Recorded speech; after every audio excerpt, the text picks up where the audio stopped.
कोणार्क, अपना शहर अपनी बातें।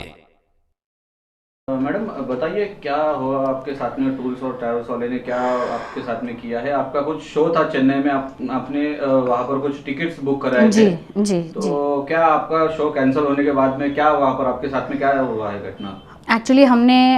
सिंधु सखा संगम हमारे ग्रुप का नाम है और हम देश विदेश में सिंधी शोज़ करते हैं। तो हमारे सिंधियों के पर्व चेटी चंद पर हमारे बहुत सारे शोज़ थे। तो उसी में एक शो था चेन्नई का, जिसमें ऑर्गेनाइजर्स की तरफ से दिए हुए पैसों से हमने महावीर टूर्स एंड ट्रैवल से मुंबई टू चेन्नई और चेन्नई टू मुंबई, इस तरह से हमने 40 टिकटें फ़्लाइट की टिकटें निकाली थी और उसके अगेंस्ट हमने 98,000 उनको दिए थे। पर जैसे कि आपको पता है लॉकडाउन हो गया था, ऑर्गेनाइजर्स के कहने पर शो पोस्टपोन करना पड़ा था। तो ऑर्गेनाइजर्स ने ही हमें ये बताया कि एयरलाइंस लॉकडाउन की वजह से फुल रिफ़ंड दे रही है, तो आप ट्रैवल एजेंट से बात करके आप ये रिफ़ंड जो है ले लो और अगले शो में हम वो इस्तेमाल करेंगे। पर जैसे ही महावीर टूर्स एंड ट्रैवल्स, जिनकी ऑफिस है कामगार हॉस्पिटल के सामने उल्लासनगर 3 में, जिनकी प्रोप्राइटर हैं दिव्यांशी नितिन तोलानी, उनको मैंने रिफ़ंड की बात की तो उन्होंने बोला रिफ़ंड नहीं आएगा। तो ऑर्गेनाइज़र से बात करने के बाद उन्होंने एक पूरा अच्छी तरह से रिसर्च करने के बाद दिव्यांशी नितिन तोलानी ने ऑर्गेनाइज़र से कहा कि ठीक है, रिफ़ंड तो आपको कुछ भी नहीं मिलेगा और मैं आपको फ्रेश टिकट्स निकाल के देती हूँ। और उसके अगेंस्ट उसने उनसे 38,000 और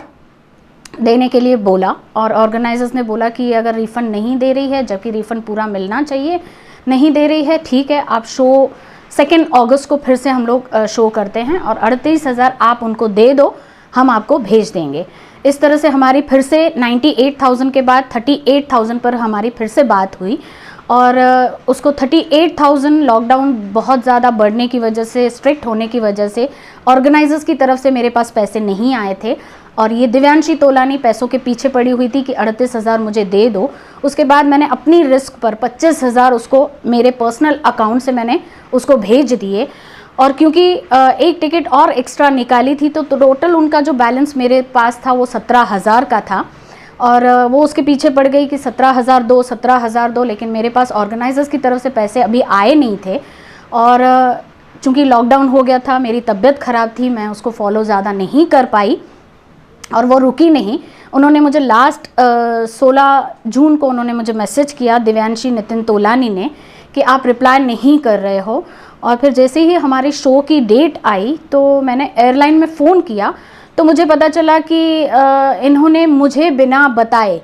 मतलब हमारे ग्रुप के किसी भी आर्टिस्ट को बिना बताए, उन्होंने शो की डेट से 1.5 महीना पहले यानी कि 17 जून को उन्होंने हमारी सारी टिकट्स हमें विदाउट इन्फॉर्म किए, हमें बिना बताए हमारी टिकट्स कैंसिल करके पूरा रिफ़ंड ले लिया।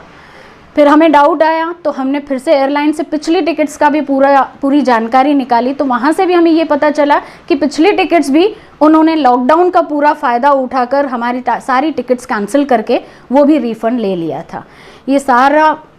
मामला एयरलाइन की तरफ से जानने के बाद मैंने दिव्यांशी नितिन तोलानी को फ़ोन किया और उसको बोला कि भाई टिकट्स का क्या किया आपने? तो उन्होंने वहाँ पर ये एक झूठ बोला कि टिकट्स तो कैंसिल की ही नहीं है मैंने, वैसी की वैसी ही पड़ी हैं आपकी टिकट्स। तो मैंने उनको बोला कि अब ये मत करो, क्योंकि एयरलाइन से मुझे सारी चीज़ें पता चल चुकी हैं और एयरलाइन से पता चल चुकी है कि आप दोनों टिकटों का, मतलब पुरानी टिकट्स और नई टिकट्स का आप रिफ़ंड ले चुके हो। तो वहाँ पर वो चिल्लाकर ये बोलने लगी कि जो भी है करना है आपको आप करो और मैंने टिकट्स कैंसिल की नहीं है। तो हमारे ग्रुप के राकेश कारड़ा हैं, दिव्यांशी तोलानी का हस्बैंड नितिन राकेश का दोस्त है, राकेश ने नितिन से बात करी और नितिन बोलते हैं कि आप इस बात को बढ़ाओ नहीं और मैं आपको फिर से फ़ोन करता हूँ। तब दिव्यांशी ने राकेश कारड़ा को फ़ोन करके ये एक्सेप्ट किया कि मुझे 50,000 का रिफ़ंड आया है और अप्रॉक्सीमेट 50,000 का रिफ़ंड आया है और 16,000 का मुझे गो एयर की तरफ से आपका क्रेडिट नोट आया है, जो कि आप पूरे साल में ये टिकट्स यूज़ कर सकते हो। उसके बाद फिर तीसरा वो फ़ोन करती है, मुझे फ़ोन करती है और फिर बोलती है कि हाँ 53,000 का मुझे अप्रॉक्सीमेटली 53,000 का रिफ़ंड आया है और क्रेडिट नोट मिला है। अब इन चीज़ों को ऐसा था कि हम इन चीज़ों को बढ़ाएं या ना बढ़ाएं, ऐसा था कि वो खुद पुलिस स्टेशन पहुंच गई और हमारे अगेंस्ट उन्होंने ये कंप्लेन दी। कंप्लेन नहीं बोल सकते हैं, एप्लीकेशन बोल सकते हैं कि मैंने उन्हें ये धमकी दी है, बट ऐसी कोई भी बात नहीं है और सारा रिफ़ंड उनको मिला है। तो मैं बस उसके अगेंस्ट फिर हमने जाकर भी अपनी अर्ज़ी दी है वहाँ पर और मुझे पूरी उम्मीद है कि पुलिस जो है हमारा साथ देगी और हमारी इस इशू को उठाकर हमारे लिए वो जो है FIR दर्ज करेगी। बाकी के जो ट्रैवल्स वाले समझो और कोई भी ऐसे हरकतें करता होगा तो उनके लिए आप क्या कहेंगे और किस प्रकार से कार्रवाई की मांग करेंगे? हो सकता है इसने और लोगों के साथ भी यही बात की हो, कुछ भी पैसा नहीं मिलने वाला है तो हम उनको भी बोलेंगे, अगर जिनको इन्होंने ऐसा बोला है कि आपको कुछ भी पैसा नहीं मिलने वाला है वो भी जागे, क्योंकि पैसा सब रिफंड आ रहा है और हर फ्लाइट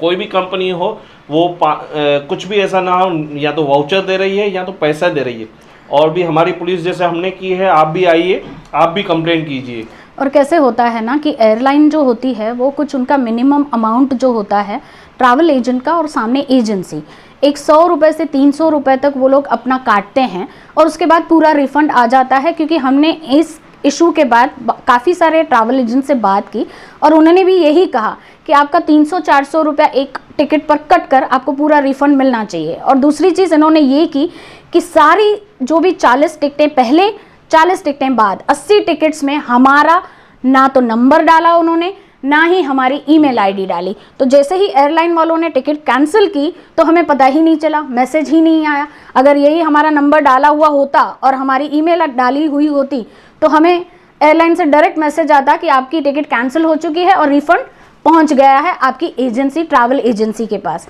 तो ये पूरा उन्होंने जो है ना पूरा प्लान करके किया है।